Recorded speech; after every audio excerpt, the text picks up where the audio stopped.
All right, is that better? It is, and we can hear you too. Fine, Okay, it's fine. All great. yours. So, walking on the moon.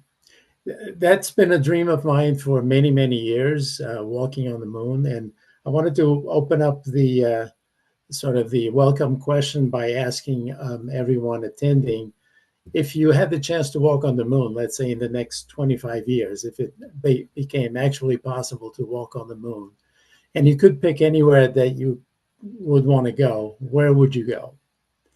And keep that question in mind. And then I'll go through my presentation and then we'll revisit the question again.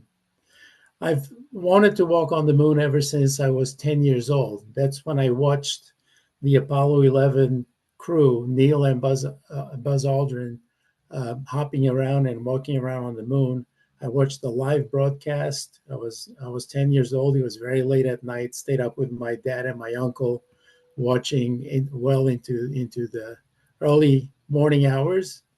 And for me, it was a mind blowing experience. And I was 10 years old, and I figured a very long time from there in the future, three of my lifetimes, or around the year 2000, um, a lot of people would be able to walk on the moon, not just two astronauts, and I could be one of those. That idea really excited me because, I love the 1/6 gravity and how we would feel bouncing around on the moon. I just visualized that, and that became a dream. I eventually, 4 years later, came to the United States and started a career in engineering, and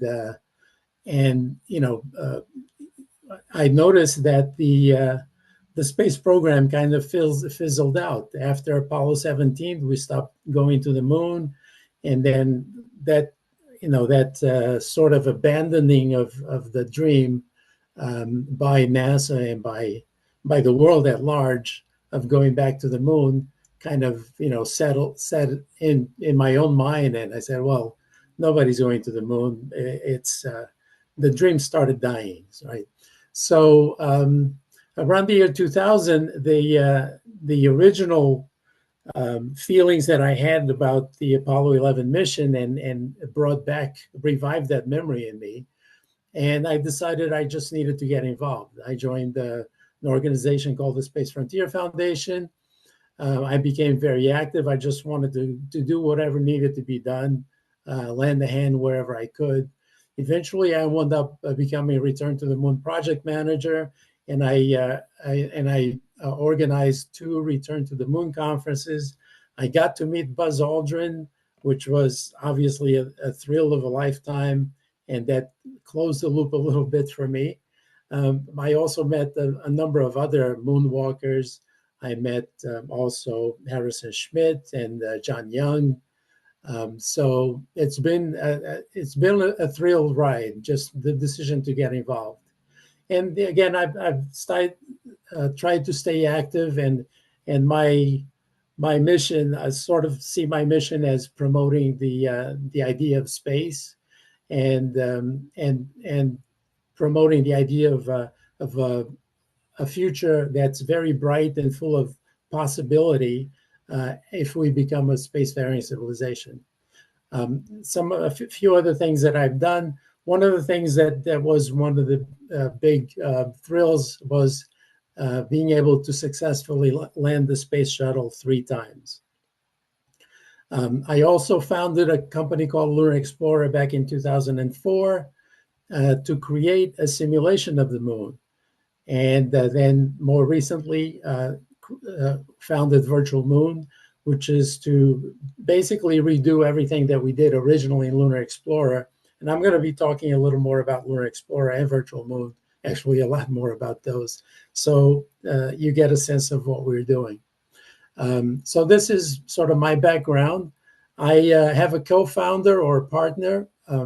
This is me in the Space Shuttle pilot training cockpit at NASA Ames vertical motion simulator, where I got to land the Space Shuttle three times. So it's almost 100% true what I claimed in the beginning. So my partner is and co-founder is Philip Van Nederveld.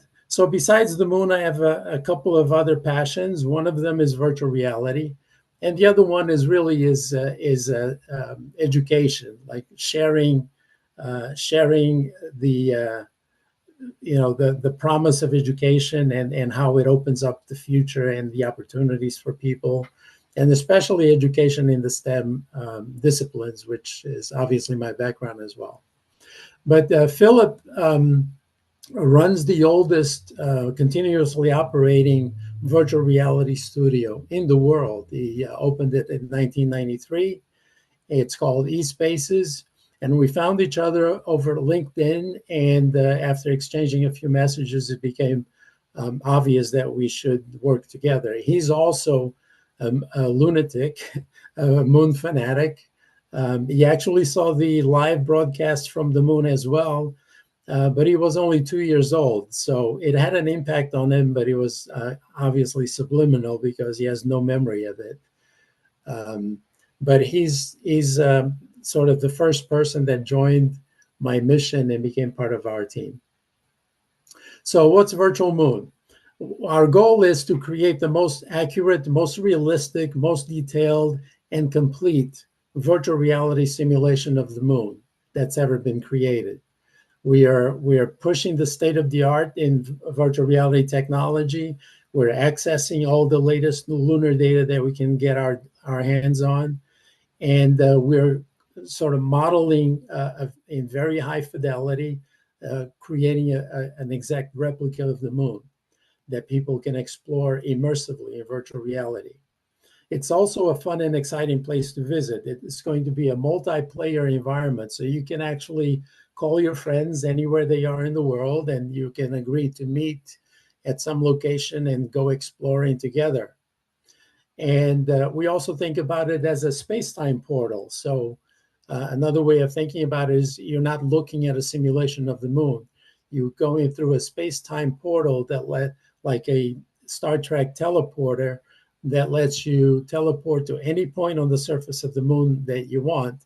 And whenever you land there, what you'll experience what you see is exactly what you'd see if you were actually on the real moon. So in a sense, you're on the real moon and you use the teleporting system to get there. We call it a space-time portal because not only can we transport you through space, we can transport you through time as well. And why are we doing this?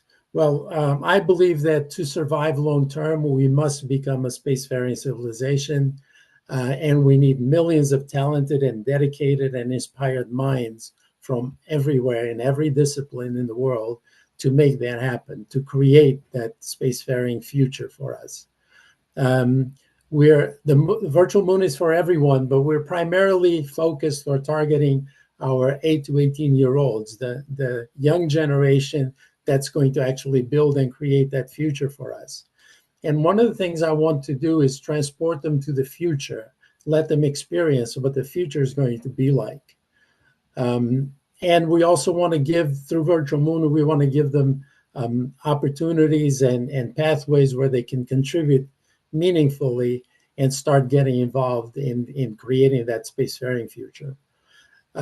Again, Virtual Moon is for everyone, and we want everyone to access it. We want everyone to experience being on the moon. So we're going to make it free for everyone. These are some of the people on our team. If you go to our website and you look at their backgrounds, these are all very, very impressive individuals in each of their own rights. I'll just highlight a couple here. Dr. Jeff Hoffman is a retired NASA astronaut. Some of you may recognize the name. He was part of the first repair crew to the Hubble Space Telescope. He's currently teaching at MIT. Also want to highlight Andrew Chaikin. He wrote a book, A Man on the Moon, that's all about the Apollo program, and also the book on which the HBO series about the Apollo program was based. Dan Curry is the person in charge of the Star Trek visual effects for all of the Star Trek TV series and all the movies. He's won, I think, 7 Emmy Awards for his work, and he's part of the Virtual Moon team. And the one that just at the bottom, Dr. Jim Logan, a NASA spaceflight medical officer, he just joined our team 3 weeks ago when I met him at New Worlds Conference in Houston. And we talked a little bit. I've known him for many years from my involvement in the space community. And he agreed to join our team as well. And I'll put out the question to all of you here. And, we are looking for volunteers. We're looking for collaborators. We're looking for people to work with us and become part of the mission. So if you think that any of the things that you see and hear now are of interest to you, please reach out. We'd love to have you as part of our team. So going back 20 years ago, I mentioned that I created a company called Lunar Explorer, and we succeeded in building the world's first, and to this day, it's still the only, fully immersive, interactive virtual reality simulation of the entire moon. Now, 2004, if you recall, there was not really virtual reality hardware that people can buy. But I knew from my love and my interest in virtual reality, I knew that it had to be a virtual reality based simulation. So even though the consumer market hadn't quite gotten there yet, I wanted the fundamental architecture of the simulation to be virtual reality, because eventually I knew or expected that virtual reality would catch up. So we created Lunar Explorer. We succeeded in finishing it and putting it on the market. We sold a few thousand copies of it, and it's a complete simulation of the entire moon. You can go anywhere on the surface. You can visit all the Apollo sites. We also simulated the Surveyor sites and also the Soviet Luna missions. And I have a downloadable copy that still runs on Windows 11. So again, if you're interested in looking at a piece of moon simulation history, I'll be glad to give you a link to download it. These are some screenshots from Lunar Explorer. On the upper right corner, we could orbit the moon at about 10,000 kilometers away. We can also orbit the moon at 100 kilometers from the surface. And these are some surface pictures, one from one of the Apollo missions. And the upper left one is a Soviet sample return mission. And here are Bert Rutan and Robert Picardo walking on the moon in virtual reality. So the headset that we used was a military piece of equipment. It was a $30,000 piece of or headset. And again, that's the best that was available at a reasonable price for us at the time, which obviously $30,000 was the lowest that we could get, but it wasn't reasonable even then. But I used to take this around to conferences and to schools like universities and so on, and demonstrated. We actually were invited by Dr. Charles Ilachi, who at the time was director of NASA JPL, and we came into JPL with our development team, and we took the whole gear, and we demonstrated to Dr. Ilachi and his managers. We demonstrated virtual moon as an immersive experience there. After we completed virtual moon, we had more ambition or plans for it. One of the things we worked on was a lunar rover racing game. Using very cool and high-tech rovers, you could race on the moon. And the game was 90% completed. We're just on the verge of being able to bring it to market, and we ran out of funding, so it never really made it. But that's one of the features that'll be part of Virtual Moon eventually as well. I just want to show you a quick comparison. This is what we did back in 2004. Again, we were pushing the technology at the time in terms of available data and in terms of performance of the equipment. But this is the Apollo 11 landing site. And now Virtual Moon, again, we're recreating everything we did with Lunar Explorer, but on steroids and with much better data and much more computing and processing power. So this is what the same scene looks like. As an early demo, um, obviously there's a lot of improvement, but I want to caution you that this is not the final version of what the Apollo 11 site looks like. Actually, we've already made a lot of improvements to it. But the final version should be indistinguishable. Again, that's our aim, to make standing at Tranquility Base in virtual reality, it will be visually indistinguishable from actually being there. So just like I really want to experience being on the moon, my assumption is that there are millions, maybe hundreds of millions of people that dream of going to the moon, and so we want to make that possible, or as close to the real experience of being on the moon as possible. This is another work of virtual moon. This is the South Pole region of the moon that we recreated, about the 200-mile radius piece of terrain around the South Pole. And I want to show this because at the forefront is Malapert Mountain. Now, you may recall that Malapert was the landing site for Intuitive Machines' mission earlier this year. So we actually landed a mission there.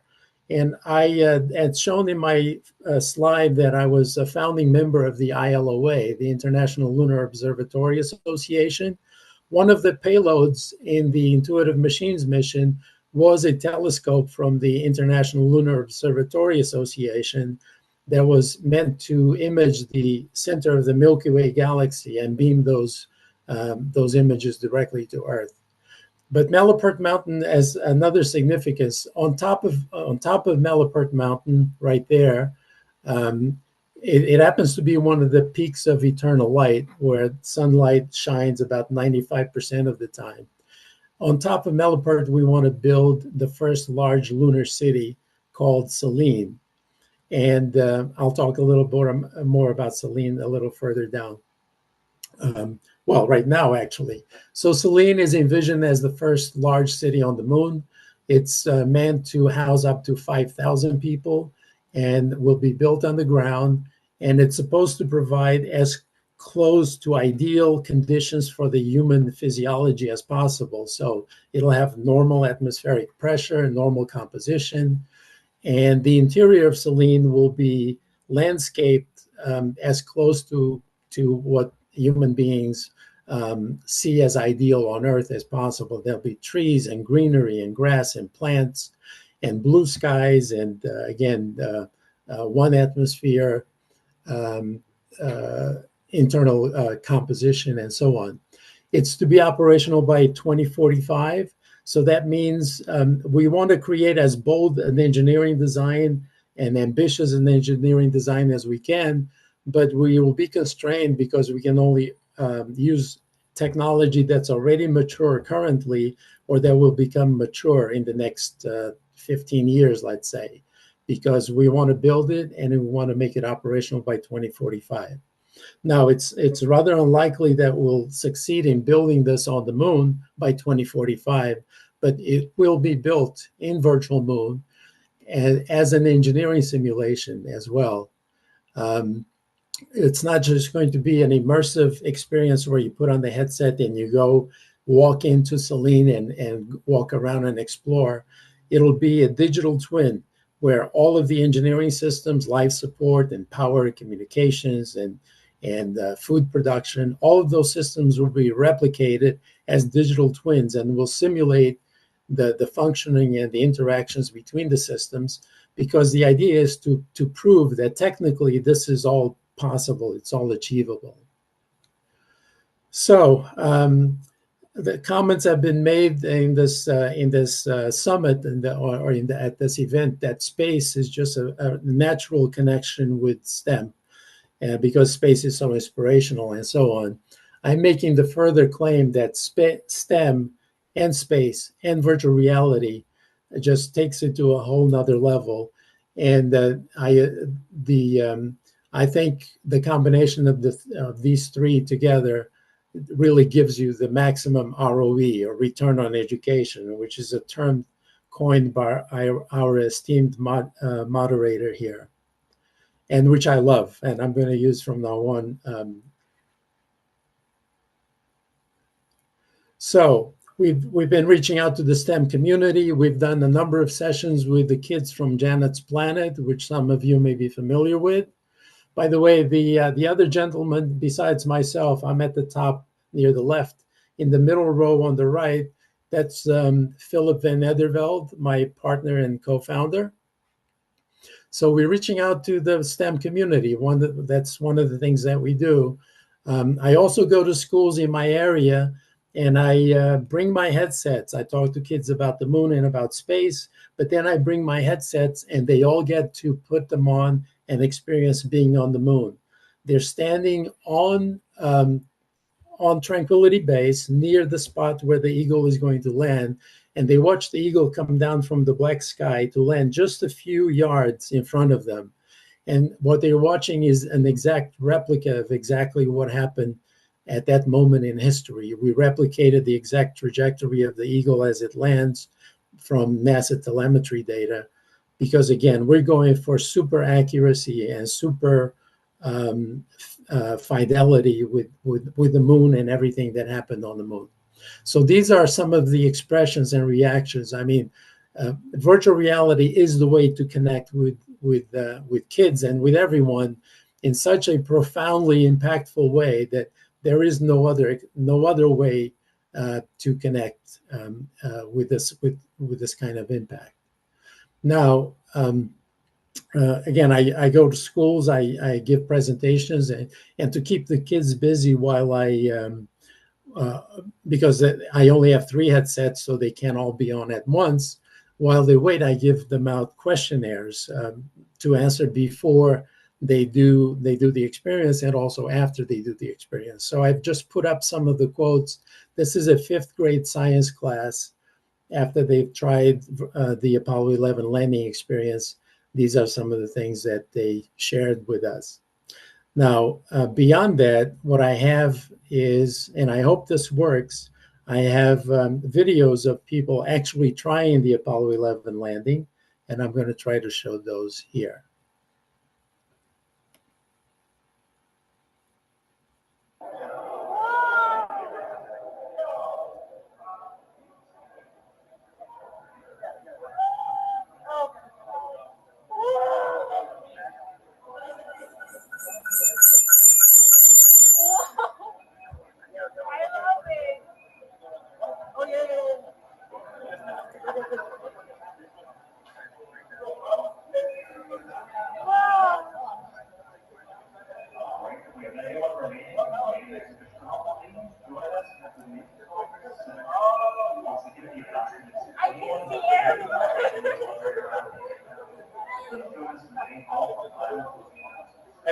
Have you spotted the Earth yet?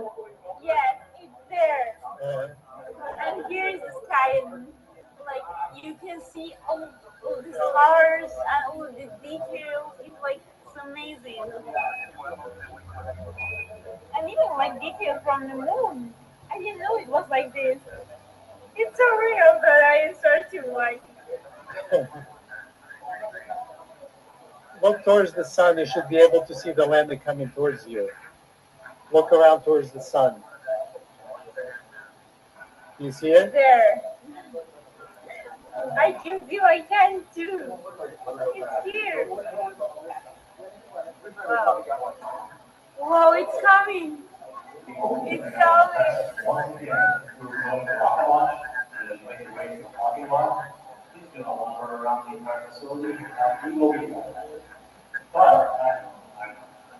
Whoa! It's landing. It's landing. And you can't even get the effect.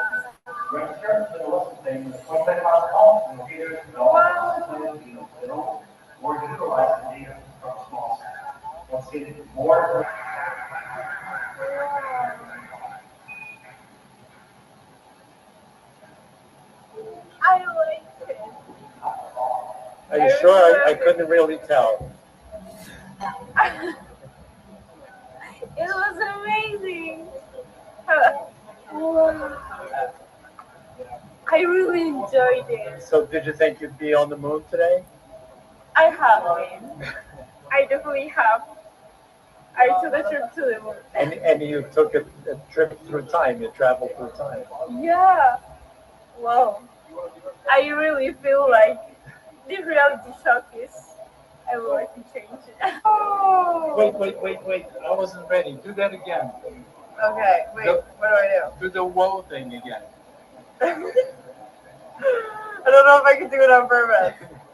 So what did you just see? The lander? Yeah, I see the lander in the sun. Yeah. Oh my god, it's so beautiful. Wow. Oh wow. Whoa. And I can see the stars. Oh my god. This is incredible. Whoa, and I see the earth. Oh my god. You see the lander? Yeah, I see. You can walk up to it close by teleporting. You can also take steps on the moon. You can physically take steps on the moon. Wow. Trippy. What's that? Yes, it's trippy. I love it. Yes, the shadow. Now, this is the exact trajectory that the Eagle followed. We got telemetry data from NASA to do this. Nice. You travel back in time. This is the experience you're having. Oh, I feel weightless. You really get a sense of scale, right? That is amazing.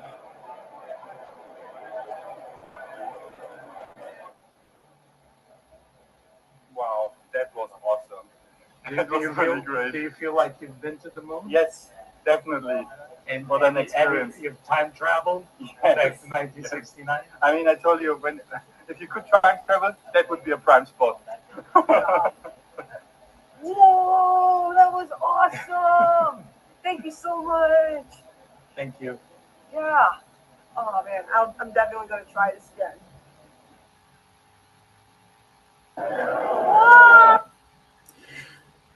All right. So can you still hear me? Yes, we can. Okay, great. I'm sorry about that. Somehow the soundtrack got unsynchronized from the images. So I apologize for that. So, but you saw the real time, genuine reactions. A lot of these people didn't know that I was filming them, and I had really wanted to get genuine reactions. So, I think I've demonstrated the kind of impact that experiencing the moon, experiencing space in virtual reality has. And I truly think, when we talk about the overview effect, I truly think that virtual reality is going to bring a very profound experience of the overview effect, because the technology is still in its infancy, and it'll get perfected to the point where the image that's displayed to your eyes is just as vivid and high resolution as a raw as the world that you see in reality with your naked eyes. So, as far as STEM is concerned, I think Virtual Moon offers a lot of features. First, the moon itself is a rich learning environment. Just exploring the moon, the topology, the day and the night, and experiencing all of those things on the surface of the moon, which you'll be able to do with Virtual Moon. Also, the history and technology of lunar exploration. You can visit all the Apollo sites. All of the successful landing sites will be recreated. Actually, we're going to go beyond that. We want to recreate all of the crash sites where the booster stages were crashed, where the ascent stages from the Apollos were allowed to ascend back down to the surface and crash. We want to, again, recreate all of that. And eventually, there'll be imaging, high-resolution imaging from those sites as the data comes in. Well, Virtual Moon will never be finished. As we get better and better data and more data, we'll keep adding it to the model to keep it current. We also, the science of the moon, so all the science instruments that were sent up with Apollo, we can. That's a very natural interface to just click on a scientific instrument, find out what that instrument is, and what did we learn about the moon from sending this up. All of that was already in Lunar Explorer, by the way. That was a feature in Lunar Explorer. We have pages and pages of information on all the objects that are on the surface.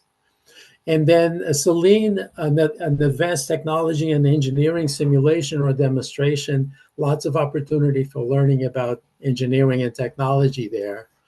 And then inside Selene, we also have plans for a Lunar Academy, which will be a series of hands-on virtual labs where will be a curiosity-driven learning experience, self-paced.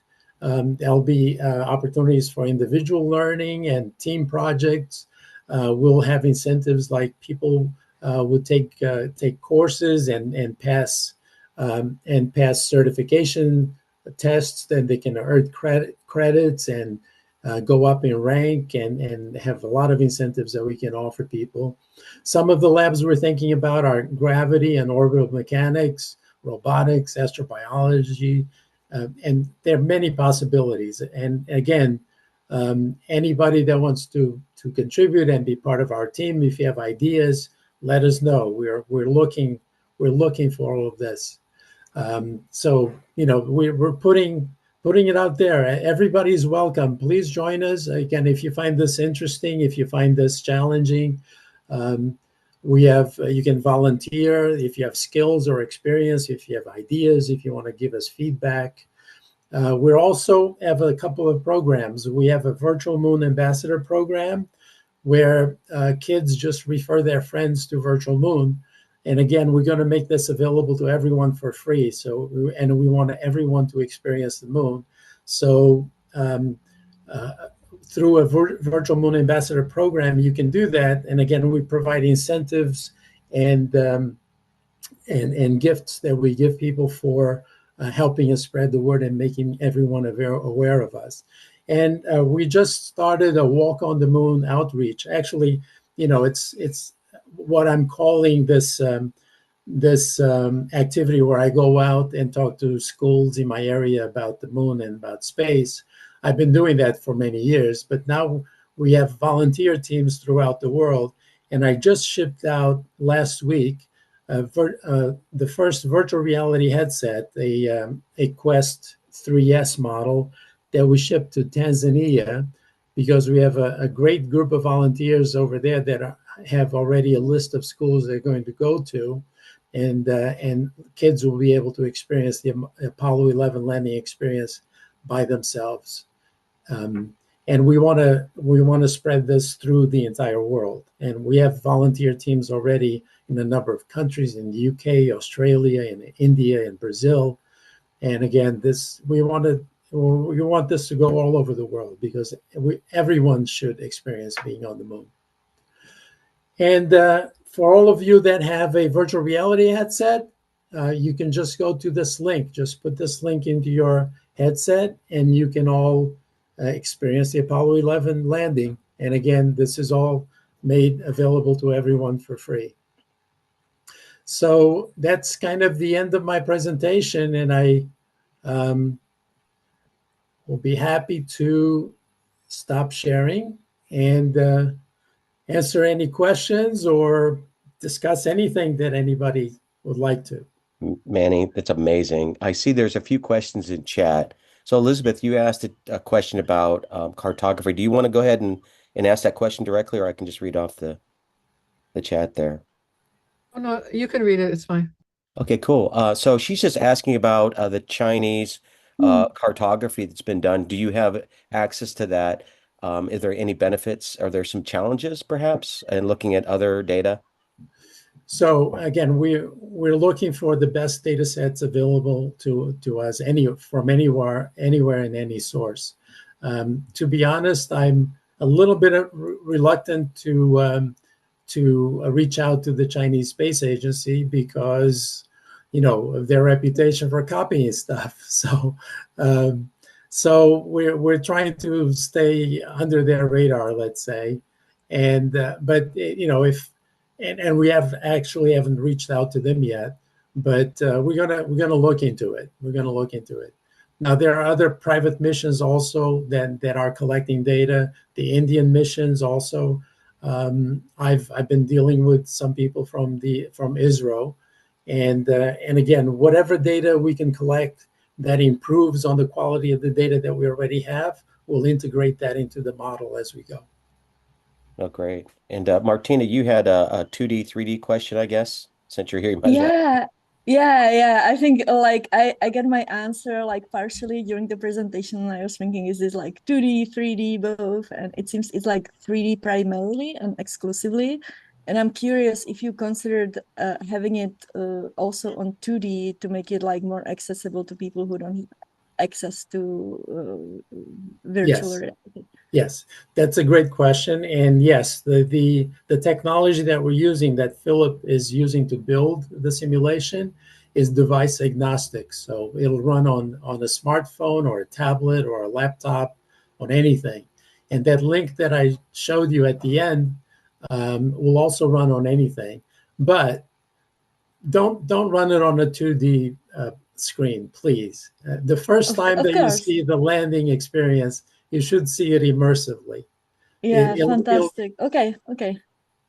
and it's worth it. You know, the Quest 3D or the Quest 3S models now are $300, which are very affordable. And Oh, okay. and so, you know, I would go out and buy one and experience it. It is amazing. You heard the sounds. You didn't see the full video, but you heard what people were saying as they were experiencing it. It is an experience. Fantastic. And I actually have a related question.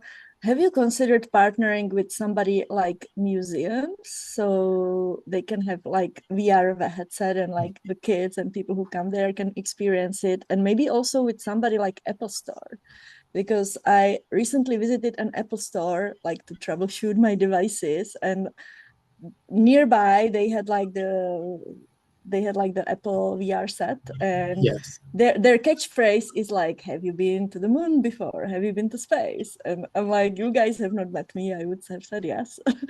Like virtually, I've been to space virtually. Yes. But maybe if you could like figure out how to partner with Apple, maybe this could be like one of their demos also when people come to Apple Store to try their VR glasses. I think that would be fantastic, because they Yeah. are already featuring space to like people who are coming to Yes. test. No, great suggestions. And by the way, we did purchase a couple of Vision Pros, and we made the Apollo 11 landing experience run on the Vision Pros because they don't have controllers. Everything has to be gestural. So we made it on purpose, a version just for that model, and it runs fine. And it is the first fully immersive virtual reality experience that was ever done for the Vision Pro. It's fantastic. Well, And how about like integration, like for the stars, so they have it like as a feature because they do have other space application for like first time triers.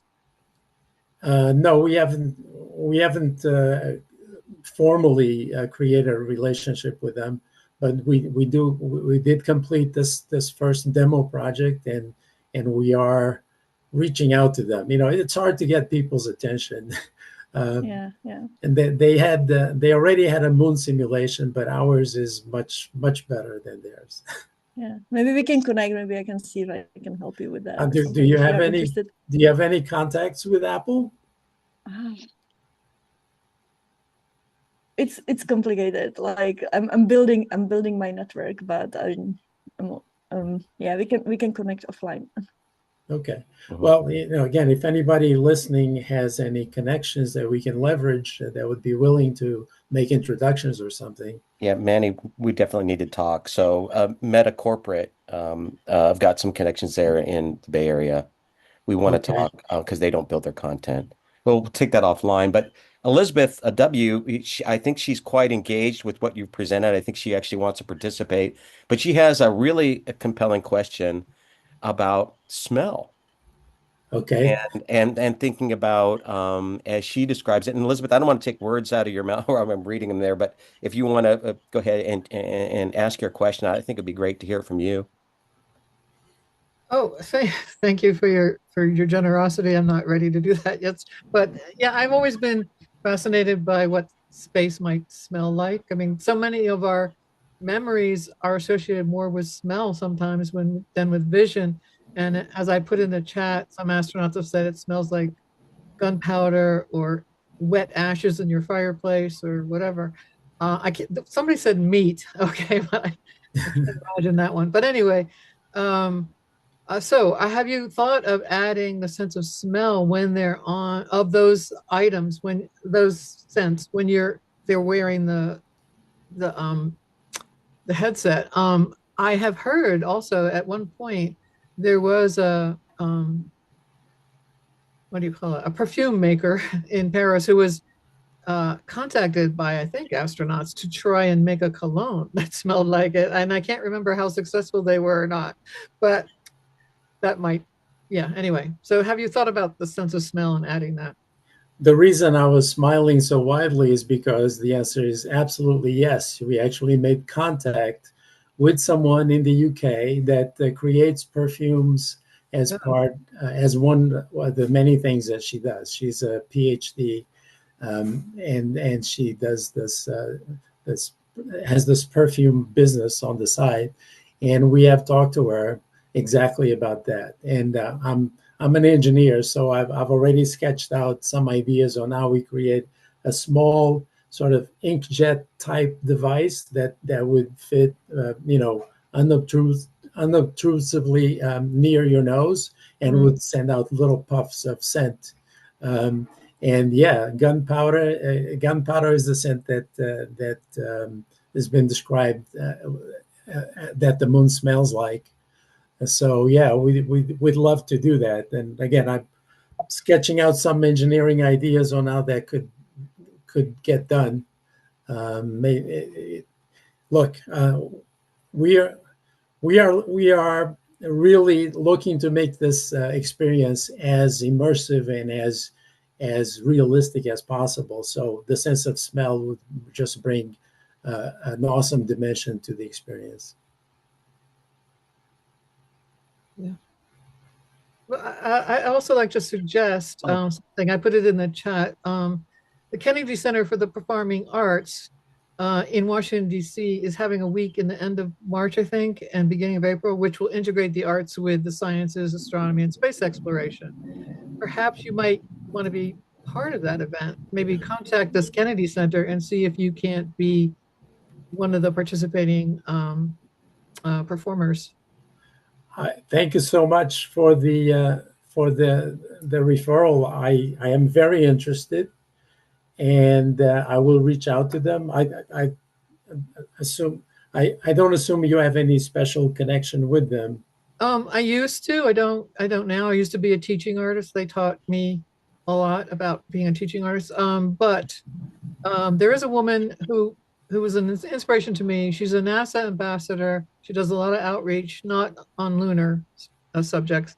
Her name is Dorian Janney, Dorian. I'll put it in the chat. Janney. She's here in Maryland. She's participating in it. So you could easily reach her through the NASA website. You can tell her I suggested you contact her if you want. But she might be able to put you straight through to the person to talk to because she's participating. Okay. Thank you so much. Yeah, we'd be very interested. This is in New York, right? DC, Washington, DC. Oh, okay. That's still within driving distance, so it's very convenient. I would love to participate. There's a STEM education summit, not a national STEM festival coming up in Washington D.C. All right, in yeah. March as well. That's a different event, right? It's different, but maybe you could stay longer in DC.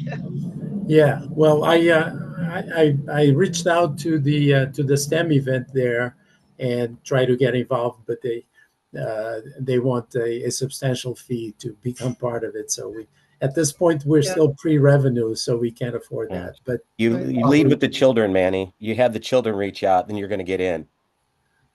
You come in as an adult, it's harder to get in through the front door. They want to see what the young people are up to. High school uh, students, maybe, or yeah, university students, and that door will probably open a little wider, at least from my experience. Okay. Yeah, Okay. I'll the talk to old you guy more. shows up. They're like, ah. Yeah. And so, where are you located exactly? You're in DC. You're in the. No, no, I'm near New York City, in the Oh, greater I New see. York City area. Uh-huh. Fantastic. Well, there's just so much to talk about. You really, what you're sharing with us is a platform coming from the gaming space a decade or so ago, really a virtual world, Yeah. a massively open player world, if you will. There's so many things you can do there. There are games, but there's also a lot of challenges as we're sitting and looking at the lunar surface. Yes. Whether we're dealing with the radiation, the lunar dust, right? The regolith there, the partial gravities, Yeah. and that the long lunar day and night. So I really like how you pretty much said, well, we're going to go to this mountain here, where I'm surprised you're not just going to cover that with solar panels to start with. No, we're going to And use nuclear reactors, modular okay, nuclear reactors. and of course that's going a little farther away. Yeah. Well, there you go. And kind of a habit trail there, like we our little hamsters when we were kids. We used to have the habit trail. You're going to end Yeah. up all underground there, where you're going to have a little more moderate temperatures, I guess. Yeah. Are there there at that part of the moon? Are there the what do they call it? The tunnels from the No, not in that part of the moon. One other reason we're choosing Malapert is because if you saw in the picture, the Earth is very low in the horizon. And one of the reasons people want to go to the moon is to look back at the Earth. And if you have to look straight up 90 degrees, you're going to get a neck pain. So it's a very comfortable viewing position for the Earth. The other thing is, uh, what was the other thing? So yeah. The other thing is that Selene is designed as a resort location. It's not a place where people go to work. It's a vacation destination. It's like mini Las Vegas on the moon. Now, the rationale behind that is to build Selene, it's going to be built completely by robots, no human intervention required. Robotics will be advanced in another 20 years to the point where it'll be as dexterous or even more dexterous and agile than human beings are. So there'll be no reason for human beings to go to the moon, expose themselves to hazardous conditions, to do any kind of construction, any kind of work at all, even research. So the only reason for going to the moon is going to be to experience being on the moon. So that's why Selene is a resort destination rather than a research facility or a lunar base or oh, something there you else. go, a Las Vegas on the moon. So you're going to need, I guess, gambling and some kind of sport and entertainment, right? Oh yeah, yeah. Imagine sports in 16G, Well, and there you go. That in and of itself is an entire challenge that we can introduce to people of all ages to say, yeah, if you're going to create, not recreate one, but if you're yeah, going to create a sport in partial or lunar gravities, and microgravities, what? ballets in 16G, and because it's a one atmosphere of pressure, you'll be able to just put on some plastic wings and flap your arms and fly, because it's going to be a huge open volume inside Selene. That sounds fabulous. All right. So there's other folks here in the chat. Does anyone else have some questions? There's like 8 messages. I've been listening to you chat here, not looking at it. So mostly comments again, I think. Yeah. But any other questions for Manny here? Thank you so much for introducing us to this program. I'm really kind of shocked that I hadn't heard about it before now. But clearly, you and I are going to be talking again. I know we chatted really briefly this morning before the event, but my brain is just going with all these things. Martina, you had another question or thought? Yes, I'm just thinking like this seems like a fantastic project. And what kind of help or support are you looking for besides partnerships? Are you looking for like sponsors, investors? What is it that your company needs? All of the above. Sponsors for our outreach program. Again, we want to purchase headsets and ship them around the world, so kids even in remote areas that would otherwise not have access to this will be able to see it and get inspired and just become aware of that we're there. And investors. We are still pre-funding. Everything that we've done so far has been out of pocket on our own dime. Even the headset, I purchased the headset myself and I had it shipped to Tanzania. and we're going to see the first videos from Tanzania next week, which I'm very excited about. So yes, sponsors, investors, collaborators, partners, Elizabeth. volunteers. Good, thank you. Yeah, I guess this is really actually very interesting to me because I keep coming up with stuff. But so when you're talking about shipping around the world, and I'm also thinking about, my schools locally, and then I used to be an Airbnb host for many years here in Washington, D.C. Uh, And I'm thinking about who of all my guests I would love to ship this to. And I was thinking of the idea, and I don't know if you've heard of it, but the sister cities idea. So you could have sister schools. So yeah, I'm thinking of this one particular mayoral deputy mayor in France that I would like to be able to like maybe have some kind of a collaboration between a school in his city and a school in my city, so that you're not just that they can share their lunar experience with another school directly yeah. in a more formal way. I don't know. What do you think? That I think that's a great idea. Something I hadn't thought of before, but I'm making notes. Stay tuned after lunch. That's exactly what we do, Elizabeth, we put plants in space. We'll talk about that after lunch. But I think we are here at the hour. We probably should go back to the main room. Manny, again, thank you so much. I'm very excited, as well as Elizabeth, Marie, and others about what you're presenting to us. And I Yeah, think with the folks I know in the gaming space, in the VR space, there's some introductions I need to make and kind of get out of the way, right? I don't okay. need to be friction in the process. So I'm looking forward to how this develops, and I'm sure we're going to find a way to implement it in some of the things we do as well. Okay, thank you so much for moderating. Everybody, please reach out to me, Manny at virtualmoon.space. And everything that we've done for Virtual Moon that's accessible, you can have access to it for free. Awesome. Thank you, Manny. Thanks, everybody. See you back in Thank the you. main room.